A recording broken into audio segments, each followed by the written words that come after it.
Hey, what's happening, everybody? Here we are. It is the You Can't Make This Up Thursdays. Man, there's much to talk about. So let's just start right here. And I got some videos to show you that are kind of interesting. But let's start with one of them's just great. You're going to absolutely love it. Going to get there in a minute. And then some rather humorous ones, too. But check this out. Kamala Harris says, you know who she is or whatever her name is. I don't even know if that's her name. Apparently she's the vice president that talks about how cute buses are or something like that. Taking on hate is a national priority. Today, President of the United States, I think that's Joe Biden, and I are announcing the country's first, get this, national strategy to counter Islamophobia. Now, let's see. I mean, we're seeing anti-Semitism everywhere, worldwide, and here in the United States. Islamophobia, apparently, from what I read, hate crimes against Muslims is like the lowest category in the whole planet. Probably because they go around killing everybody else, so nobody wants to be killed by them, so they don't do anything. But look at this and go, this is just insane. So, national strategy to counter Islamophobia. You know what this is? This is gaslighting at its best. You know, the intention of gaslighting is to throw something out at you that you know is an absolute lie, which has been happening a lot over the last several years, that everybody knows it's a lie. Take gender, for example. This man decides he's going to dress like a woman and join women's sports. And you're thinking, that is just absolutely insane. You can't do something like that. And it lights you up because you know it's true. A man is a man and a woman is a woman. Dogs know it, cats know it, the entire animal kingdom. Listen, take your dog to the veterinarian. And the veterinarian's going to ask you, is it male or female before you arrive, right? And then once it's there, the vet can tell it's male or female. If you have puppies that are born, you have this many male, this many female. Nobody in the whole world, if any other animal kingdom says, gee, I wonder if it's one of the 727 other genders that are, because there aren't any other genders that are out there. You know, it's just insane. So it's gaslighting, right? So now with Islamophobia, what is this? This is gaslighting. The President of the United States and I, says Kamala, are announcing the country's first national strategy to counter Islamophobia. This action is the latest step forward in our work to combat a surge of hate in America. How about this? How about doing something about anti-Semitism? No, we don't want to do that. No, I have nothing to see here, folks. I don't see any hatred going towards the Jews at all. No, there's nothing like that. It's those bad people over in Israel that are going after those Hamas people. You know, those little children, the people where their babies were cut off and put in ovens and things like that. Well, they're so bad. Look at how they're reacting. They're trying to take out the terrorists. And it's just absolutely, this stuff is just wicked if you really stop to think about it. Okay, I'm going to show you this video, if I can find it. I know I can find it. All right, it's pretty cool. It's this taco truck video. All right, I got some really good videos for you. One's outstanding and the rest are kind of funny. So the taco truck video, did you guys find this taco truck video yet? Okay, so we're going to show this taco truck video to you. It's pretty funny, dealing with the wokeism. Let's roll this. It's about a minute long. I think you'll enjoy it. Don't you see how this could be offensive to a real, authentic Mexican? Hey, can I just say that I'm Mexican and this doesn't bother me at all? Because these tacos are great. Okay, sir, I appreciate your feelings on the matter, but I don't need you to be a mouthpiece for an entire cuisine, okay? As long as a white man's doing the cooking, I won't be eating here. Oh, I'm not the cook. Guillermo's the cook. Guillermo? Okay, wow. Guillermo, let me guess. You've got some poor Mexican dude back there slaving away for $5 an hour so that you can call these tacos authentic. Excuse me, senor. You don't need to work here. You can open your own taco truck. Guillermo doesn't speak English. 야! 고기도 필요해! 기다려! 말 그만하고 빨리 움직여! 알았어, 씨발! I'm just surprised you actually don't know what to be offended by right now, do you? No, This is like watching a computer glitch. I mean, look, somebody on here commented, would be funnier if this wasn't actually reality now. And then somebody else put, why do white women need to be so controlling? It's always white liberal women who are always so offended. I remember many years ago, there was a restaurant somewhere in San Diego County, California. And if I remember correctly, the name of the place was like a bar and restaurant. I think it was called Indian Joe's. Well, some people were so offended by the name of that restaurant, they forced somehow to get it changed. Well, it turns out it's a bunch of white liberals that forced to get it changed. And the person who owned the restaurant was an Indian, and his name was Joe, and everybody called him Indian Joe. And he was proud of it. But that's the insanity of the stuff that we get to deal with. Speaking of more, here's this out of Rebel News. Swim competition allows a 50-year-old biological male to swim with 13-year-old girls. Yes, this really has happened. Apparently, this is near Toronto and in Canada. You go, the insanity of the stuff that is happening is absolutely nuts. Here's another article for you. Ready for this one? More insanity. Again, it's just gaslighting. Pittsburgh public schools approve measure to instruct teachers on white supremacy in math classes. Why? Because apparently in math, you got to realize, you got to talk about racism. I guess the number 4 is maybe racist, the number 17. I mean, how do they come up with this stuff? So, and apparently it's white supremacy. So there's something between the numbers and the addition and the subtraction and just the insane stuff. But this is the insane stuff, the world that we live in. But speaking of more insanity, listen, I'm getting more stuff in a minute. But check this out, McDonald's. You guys like McDonald's? Most people don't. But McDonald's does accept EBT cards. But check this out. Pretty soon, they'll be the only people buying will be people who have government funds, right? McDonald's revenue soars as it hikes menu prices. $18 Big Macs, baby. $18 for a Big Mac. Wow, this is in the New York Post.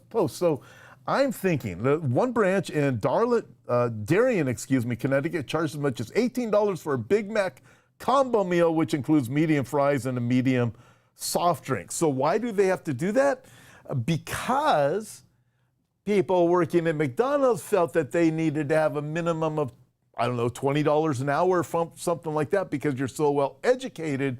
You've paid millions of dollars to get your education to be able to go flip burgers at McDonald's. Therefore, you deserve at least $20 an hour to flip those burgers and cook those fries. It's a stressful job. I know, because like 50 years ago, I worked at a McDonald's. It was really stressful. I used to sit there in the freezer and eat brownies and hamburgers and stuff when nobody was looking until my boss caught me. But $18 for a Big Mac meal. That's insane. Who's going to do that? I think I'm going to have steak, and I think I'm going to have it somewhere else. Okay, now, check this out. Ready? Okay, you got to see. I'm going to show you 2 videos. Check this one out. This is really, really good. And it's this gentleman. He's going to have people sign a petition to free Palestine. He's going to show them, okay, what does it mean to actually free Palestine? So we're going to look at, what does it mean to free Palestine? Let's sign the petition. Ready? So we're going to roll this video. I think you guys got this video. You got it? The Free Palestine petition? Okay, here it goes. Gonna roll it. A quick petition to help Hamas free Palestine. You're all in? Mm-hmm. All right. Oh yeah, you're in? Easily. I just have to read terms and conditions just so you know what you're signing. Okay. By supporting Hamas freeing Palestine, you agree to the following. You agree that every Jew, Christian, and non-Muslim in the world must be slaughtered. I don't know about that one. You endorse making homosexuality punishable by jail or death. Oh no, I don't. You don't agree with that? You believe Iran should use Palestinians as puppets to spread radical jihad and destroy the West? No? Nope. I'm glad I read the terms and agreements. You support strict Sharia law, which bans women from showing their knees, hair, playing sports in public, not being able to travel without a man's permission. I'm sorry, yeah. Not interested? Oh, okay. You want a terrorist group that beheads babies and rapes girls to replace only democracy in the Middle East? Not sure that's something to support. So if I sign, I agree with this. Yes. Maybe no. No? Okay. Oh, no. Thank you. No. I don't support any of these two things that you just read to me, so then I won't be able to sign this then. That's fair. No, thanks for not signing. Yeah, all right. Have a good one. So pretty cool. I mean, you start to look at that and you go, this is what it really means when you start looking at all of these things that are floating around out there, all the nonsense, free Palestine, free Palestine. I want to go to one of these free Palestine groups and just ask them some questions. Obviously, I better not wear any kind of Israeli shirts or anything like that, or it might be killed. Although Islamophobia is the big problem, according to Kamala and Joe. But I want to go to one of these protests, and I want to just ask them some questions. So what is Palestine? Where is it? You know, pull out a map. So where is it? So what's the problem? And start just asking them some simple questions. How is Israel an apartheid state? How are they an occupier? Whose land is it? How did Gaza come about? Who gave Gaza their land? Who's launching the missiles? Just asking some real simple, basic questions. How many times have you been over to Israel? That'd be a great one. Listen, I'm going to show you this video. Short. It's really cool. So this is great. Okay, it's this cloud. It's this pillar of cloud over the area of the Sea of Galilee. So check this out, man. This is awesome. Let's roll this next one. Do we have it? Okay, let's roll it. Insane cloud over North Israel. Look at that. Some type of covering cloud coming from the north. It's like the pillar of cloud in the Bible. It's insane. Huge. It's insane. It's insane. Look at that. I look at that. That is so cool. I'm going to show it again later, but it reminds us of Israel and God's promise to Israel when they were wandering in the wilderness. Pillar of fire by night, cloud by day, and you see that and you go, that's cool. Exodus chapter 40, verse 36 and 37. Throughout all their journeys, wherever the cloud was taken up, from over the tabernacle, the sons of Israel was set out. But if the cloud was not taken up, then they did not set out until the day when it was taken up. Exodus chapter 13, verse 21. The Lord was going before them in a pillar of cloud by day to lead them on the way, and in a pillar of fire by night to give them light, that they might travel by day and by night. Exodus chapter 14. The angel of God who had been going before the camp of Israel moved and went behind them, and the pillar of cloud moved from before them and stood behind them. So it came between the camp of Egypt and the camp of Israel, and there was the cloud along with the darkness, yet it gave light at night. Thus, the one did not come near the other all night. Exodus chapter 40, verse 34. Then the cloud, it covered the tent of meeting, and the glory of the Lord filled the tabernacle. One more, Exodus chapter 16. Then Moses said to Aaron, say to all the congregation of the sons of Israel, come near before the Lord, for he has heard your grumblings. It came about, as Aaron spoke to the whole congregation of the sons of Israel, that they looked toward the wilderness, and behold, the glory of the Lord appeared in a cloud. And there's many other verses, but you look at that and you go, that is so cool. Just that pillar of cloud, to see it over Israel with all that is going on in Israel, and just the hatred towards the Jews right now. Unbelievable. Check this out. Ready for another one? From the UK. Man arrested after racist video slams Palestinian flags put up in UK streets. In a minute-long clip posted up to X, the Met police officers are seen handcuffing a man and leading him outside to the police van. In the minute-long video, the arrest was made at 9:55 on Tuesday, October 31 in East London. And it comes after a video was posted on Facebook where the person behind the camera appears to condemn the number of Palestinian flags on Bethnal Green Road. The person filming appears to say, look at this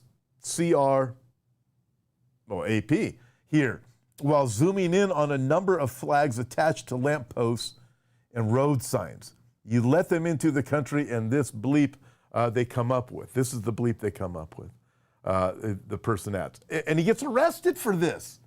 Arrested for that. I mean, you look at what's happening with the anti-Semitism and you look at what has been done to the Jews over in Israel being slaughtered by Hamas, and the world is preaching against them. You need to stop doing that. Biden administration trying to force Israel. We've had enough of these wars. We need to just stop this whole thing right now. Lay down the weapons. No, Israel needs to deal with this thing and put an end to all of all of this stuff that is happening. And then I want to add this. I got one more video I'm going to show you, if you guys have it. Hey, did you guys get that last video I showed you with Muhammad and the Bible? No, they didn't get it. So guess what? I'm not going to be able to show you the next video, but I'm going to go back to this cloud again. Let's show this cloud one more time. I think. Insane cloud over North Israel. Look at that. Some type of covering cloud coming from the north. It's like the pillar of cloud in the Bible. It's insane. Huge. It's insane. It's insane. Look at that. That's really cool. I look at that, and again, just a reminder, Exodus chapter 13. By day, the Lord went ahead of them in a pillar of cloud to guide them on their way, and by night in a pillar of fire to give them light, so that they could travel by day or night. Neither the pillar of cloud nor by day, nor the pillar of fire by night left its place in front of the people. That is so cool. Hey, listen, we have the Rapture kit that's available in the store. I had Scott Townsend on the app yesterday. It was app exclusive, but it's right here. This is it. And it's, listen, it's something that you can go check it out, hopeforourtimes.com, in the store. And this is something, in fact, go watch the video that I did with Scott yesterday. It's on the app. It was an app exclusive, but it's really good. And in here he describes why this and how it's a great gift to leave behind. Listen, for loved ones who may not know the Lord or don't know the Lord after we are raptured out of here. So check that out. God bless you guys. I will see you this coming Sunday morning and Sunday evening. And also Don Stewart's going to be joining me on Friday for how to defend your faith in the series we title, Why Do You Believe That? God bless you guys.